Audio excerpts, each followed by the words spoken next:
My 25th birthday was supposed to be a milestone, a quarter century of living, breathing, and trying my best to make my family proud. 3 months earlier, I watched my younger brother Derek celebrate his 22nd birthday with a luxury weekend in Las Vegas, fully paid for by our parents. I did not feel jealous. I simply thought that when my turn came, they would do something special for me too. But what I received instead was a card with 6 words that changed everything I believed about my place in this family. Before we dive into this story, let me know where you are watching from today. Drop your location in the comments below. If you have ever felt overlooked by the people who were supposed to love you unconditionally, hit that like button and subscribe to this channel. Now let me take you back a few months so you can understand why that card made me book a one-way flight without telling anyone. My name is Rosabelle, though most people call me Rosa. I am 25 years old and I grew up in a 2-story house in the suburbs of Phoenix, Arizona. My family consists of 4 people. My father, Harold, is 54 years old and works as a construction engineer. My mother, Patricia, is 52 and manages a real estate office downtown. Then there is my younger brother, Derek, who just turned 22, and me, the firstborn son, who was always expected to set the example. Growing up, I never questioned my role in the family. I was the older brother, the responsible one, the kid who had to figure things out on his own because that is what firstborn children do. At least that is what my parents always told me. Derek came along 3 years after me, and by then my parents had climbed a few rungs on the financial ladder. They had better jobs, a bigger house, and apparently a different approach to parenting. The differences started small, so small that I convinced myself I was imagining them. When I turned 16, I asked my father if I could take driving lessons. He looked at me over his newspaper and said that if I wanted to learn to drive, I needed to get a part-time job and pay for the lessons myself. He said it would teach me responsibility. So I did. I worked at a grocery store after school, saved every dollar, and paid for my own driving lessons and insurance. I was proud of myself for doing it, even if it meant missing out on time with friends. When Derek turned 16, my parents surprised him with a used Honda Civic. It was not brand new, but it was his. They paid for his insurance too. When I asked my mother why the rules were different, she smiled and said that times had changed and they were in a better position now. I accepted that explanation because I wanted to believe it was true. College was another story entirely. I applied to Arizona State University and got accepted with a partial scholarship. The scholarship covered about half of my tuition, and I assumed my parents would help with the rest. Instead, my father sat me down and explained that they had not saved enough for my college fund, so I would need to take out federal loans. He reminded me that plenty of people worked their way through college and came out stronger for it. So I took out the loans. I worked 2 part-time jobs throughout my 4 years of college, one at a coffee shop and another tutoring high school students in math. I graduated with honors, but I also graduated with $42,000 in student debt. Derek went to the same university 2 years after I started, but his experience was nothing like mine. Our parents paid his full tuition. They gave him a monthly allowance for spending money. He lived in a nicer apartment than the cramped studio I shared with 2 roommates. When I asked my mother about it, she said that Derek was more sensitive than me, that he needed more support. She said I had always been independent, as if that was something I had chosen rather than something forced upon me. I told myself that it was fine. I told myself that maybe my parents really were in a better financial situation when Derek went to college. I told myself that comparing my life to my brother's was a recipe for bitterness. So I swallowed my questions and focused on building my own future. Then came Derek's 22nd birthday, 3 months before my own milestone birthday. My parents announced that they were taking him to Las Vegas for a luxury weekend getaway. They booked a room at the Bellagio, one of the most expensive hotels on the Strip. They bought tickets to a Cirque du Soleil show. They made dinner reservations at Gordon Ramsay's restaurant. When my mother told me about their plans, her eyes were bright with excitement, as if she was describing a trip she had been dreaming about for years. She invited me to come along, but there was a catch. I would have to pay my own way. The hotel room alone was over $500 a night. Add in flights, food, and entertainment, and I was looking at close to $2,000 for the weekend. I was still paying off my student loans, still living paycheck to paycheck despite having a decent job. I could not afford it, and I told her so. My mother looked disappointed but not surprised. She said she understood and that maybe next time I could join them. Then she said something that stayed with me long after the conversation ended. She said that Derek was still young and needed these experiences to help him grow, as if I had not been young once, as if I had not needed experiences too. I watched them leave for Las Vegas through photos on social media. Derek posted pictures of their suite with floor-to-ceiling windows overlooking the fountain. He posted videos of the Cirque du Soleil performers spinning through the air. He posted a photo of his steak at Gordon Ramsay's restaurant, the meat so perfectly cooked it looked like something from a magazine. In every photo, my parents stood beside him, smiling wider than I had seen them smile in years. I liked every photo. I commented with congratulations and heart emojis. I told myself that my birthday was coming up and that my parents would do something special for me too. Maybe not Las Vegas, but something. A nice dinner, a small party, anything that showed they remembered I existed. The weeks leading up to my 25th birthday felt different somehow. I found myself paying attention to small details I usually ignored. The way my mother changed the subject when I mentioned my birthday. The way my father seemed distracted whenever I called. I told myself I was being paranoid that they were probably planning a surprise and did not want to give anything away. About 2 weeks before my birthday, I called my mother to chat.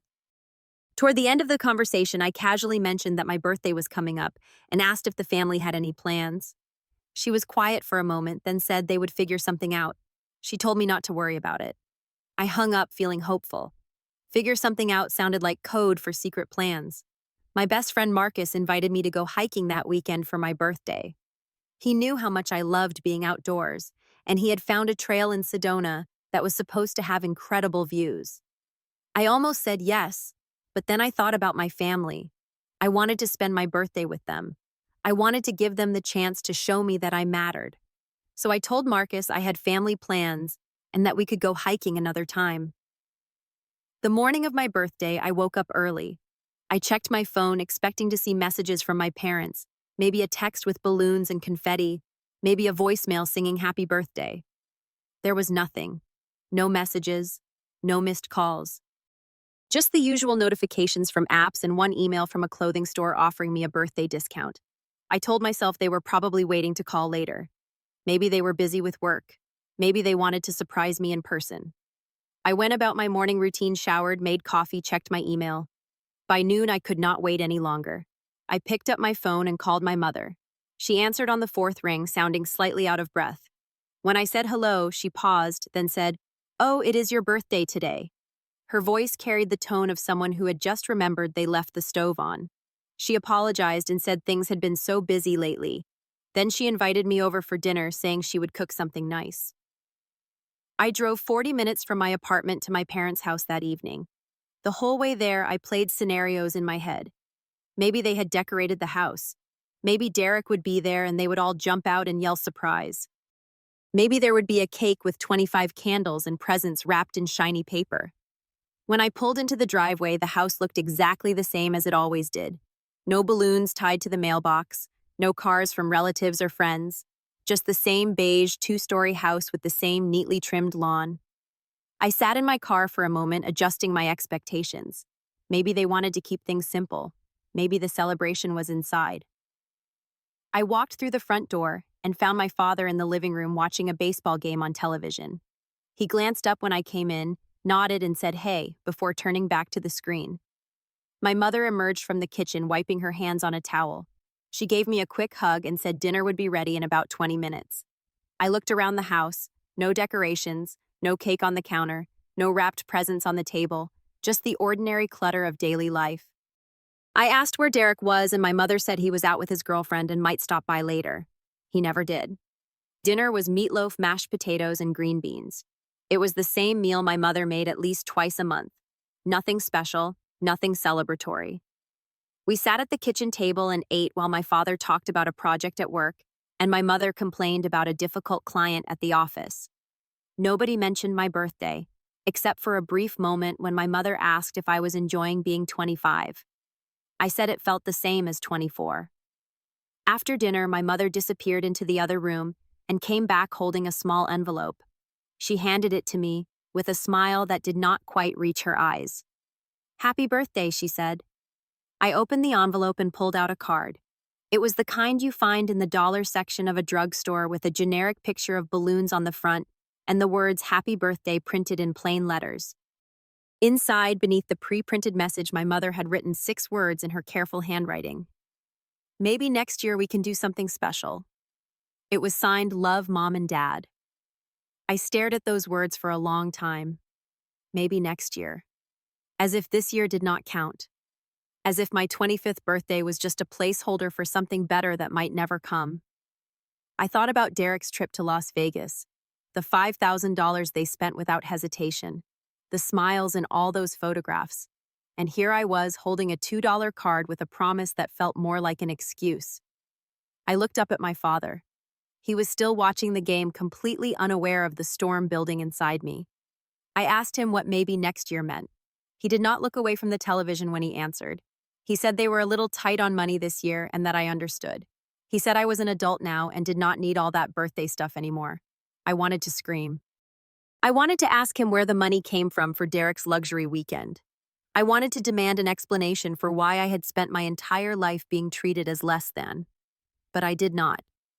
I had spent 25 years swallowing my feelings, and old habits are hard to break. I thanked them for dinner. I thanked them for the card. Then I drove home in silence, the envelope sitting on the passenger seat like a small bomb that had already detonated. That night I sat alone in my dark apartment and looked at that card. I read those 6 words over and over until they lost all meaning. And somewhere in that darkness, something shifted inside me. I finally allowed myself to see what I had been denying for years. I was never going to be Derek. I was never going to be the son they celebrated. I was the practice child, the one they made their mistakes on before getting it right the second time around. In the days following my birthday, I found myself revisiting memories I had buried long ago. Each one felt different now, recolored by the clarity that card had given me. I remembered my college graduation, one of the proudest moments of my life. I had worked so hard for that degree, juggling classes and 2 jobs and a mountain of stress. When I walked across that stage, I scanned the audience for my parents' faces. They were there, but they had arrived 30 minutes late because Derek had slept in and nobody wanted to leave without him. After the ceremony, we were supposed to go to lunch to celebrate. Instead, my mother got a call that Derek had a basketball game that afternoon and they needed to leave early to make it. We grabbed fast food on the way to the gym, and I ate a soggy burger in the car while everyone talked about Derek's chances of making varsity next year. I remembered calling my mother the day I got my first promotion. I was so excited I could barely get the words out. Her response was "good for you," delivered in the same tone you might use when someone tells you about finding a parking spot. Then she asked if I knew what Derek was up to that weekend because she had been trying to reach him. I remembered every holiday dinner where the conversation revolved around Derek's classes, Derek's friends, Derek's future plans. I was an afterthought, a supporting character in the story of my own family. These memories had always been there, but I had explained them away. I told myself my parents loved me in their own way. I told myself I was being too sensitive. I told myself that comparing myself to Derek was childish. But that card had stripped away all my excuses. Maybe next year, maybe never. The truth was written in those words, and I could not unsee it. About a week after my birthday, I called Marcus. He was my oldest friend, someone I had met during freshman orientation in college. We had stayed close even after graduation, even after he moved to Seattle for a job opportunity. I trusted him more than anyone else in my life. When he answered, I did not bother with small talk. I told him everything. I told him about the card, about Derek's Las Vegas trip, about every instance of favoritism I had cataloged over the years. I talked for almost an hour while he listened without interrupting. When I finally ran out of words, Marcus was quiet for a moment. Then he asked me a question that changed everything. He asked me what I was going to do about it. He said I could keep swallowing my pain and hoping things would change, or I could take control of my own life. Marcus told me that his company was hiring. He worked for a tech firm in Seattle, and they needed someone with my skills. The salary was about 20% higher than what I was making in Phoenix. The city was beautiful, he said. Mountains and water and green everywhere you looked.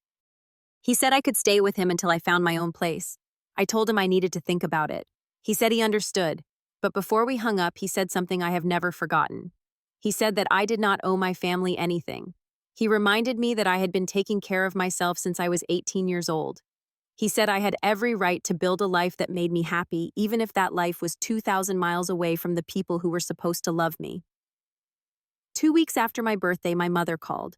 Her voice had that particular tone she used when she wanted something. She asked how I was doing, how work was going, whether I was eating enough. Then she got to the real reason for her call. She asked if I could lend Derek $2,000. He wanted to buy a new laptop because he was thinking about starting a streaming career. She said he needed good equipment to be taken seriously. She said I had a stable job and it would not be a big deal for me. She promised they would pay me back. I sat in my car in the parking lot of my apartment complex, listening to her explain why Derek deserved my money. I thought about the $42,000 in student loans I was still paying off. I thought about the driving lessons I paid for myself. I thought about the cards sitting in a drawer in my bedroom. I asked her why she and Dad could not lend Derek the money. There was a long pause. Then she said they were saving for something. She said they had some plans for Derek's future. She did not elaborate and I did not ask. I already knew the answer. They would always have plans for Derek. They would always have money for Derek. And they would always expect me to fill in the gaps. I told her I would think about it. After I hung up, I sat in my car for a long time watching the sunset over the Phoenix skyline. The mountains turned purple and orange, and the city lights began to flicker on one by one. It was beautiful, and I realized that I would not miss it. That night, I opened my laptop and searched for one-way flights to Seattle. I found one leaving on the 1st of next month. The ticket cost $312. I entered my credit card information and clicked purchase before I could change my mind. The next morning, I applied for the job at Marcus's company. I spent hours polishing my resume and writing a cover letter that explained why I was ready for a new challenge. A week later, I had a video interview. 3 days after that, I received an offer letter. The salary was 22% higher than my current position. I accepted immediately. Over the following weeks, I quietly dismantled my life in Phoenix. I gave 2 weeks' notice at my job. I contacted my landlord and arranged to break my lease, paying the penalty without complaint. I sold my furniture on an online marketplace, keeping only what would fit in 2 suitcases.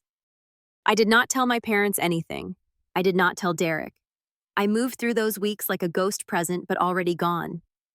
On my last day in Phoenix, I drove to my parents' house. I did not tell them I was leaving.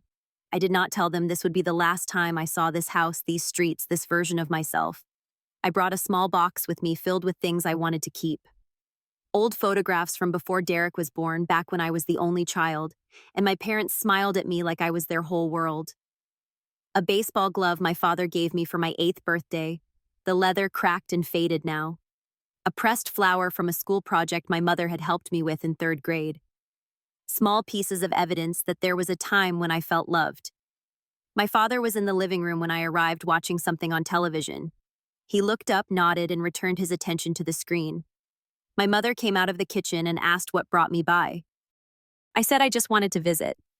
We sat in the kitchen while she made tea. She asked if I had thought about lending Derek the money. I told her I could not do it. I said I had my own expenses and plans to consider. She looked disappointed but not surprised. She said she understood, though her tone suggested otherwise. I looked around the kitchen, memorizing the details. The yellow curtains my mother had sewn herself. The refrigerator covered in magnets from places our family had visited, though most of those trips had happened after I left for college. The fruit bowl on the counter always full of apples because Derek liked apples. I told my parents I should get going. My mother hugged me and said I should visit more often. My father waved from the couch without looking away from the television. I walked to my car, got inside, and drove away without looking back. The next morning, I woke up at 4 a.m. to catch my flight. My apartment was empty except for my 2 suitcases and a box I was shipping ahead. I took one last look around, then closed the door and locked it for the final time. At the airport, I sat at my gate and composed a message to the family group chat. I kept it short and factual. I said I had accepted a new job in Seattle. I said I had already left and would not be returning to Phoenix. I asked them not to worry about me. I wished them well. I hit send and turned off my phone before anyone could respond. When the boarding announcement came, I walked onto the plane and found my seat by the window. As the aircraft lifted off the runway, I watched Phoenix shrink beneath me. The brown sprawl of the city, the mountains rising in the distance, the highways spreading out like veins.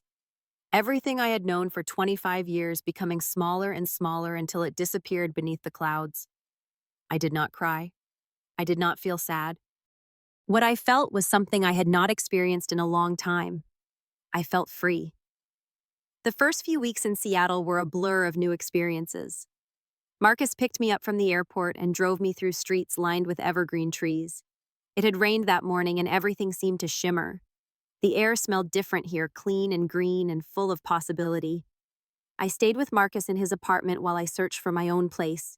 He showed me around the city, the coffee shops and bookstores, the waterfront where you could see mountains across the bay, the neighborhoods where people walked their dogs and smiled at strangers.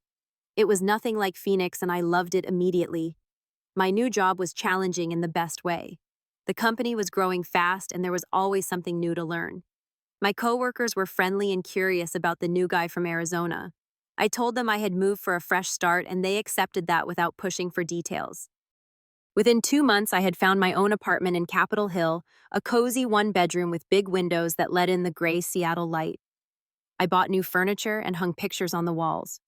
For the first time in my life, I had a space that was entirely mine, decorated with things I chose because I liked them, not because they were affordable or practical. I started seeing a therapist, something Marcus had suggested. I had resisted at first, but he convinced me it was worth trying. In those sessions, I began to unpack years of buried feelings.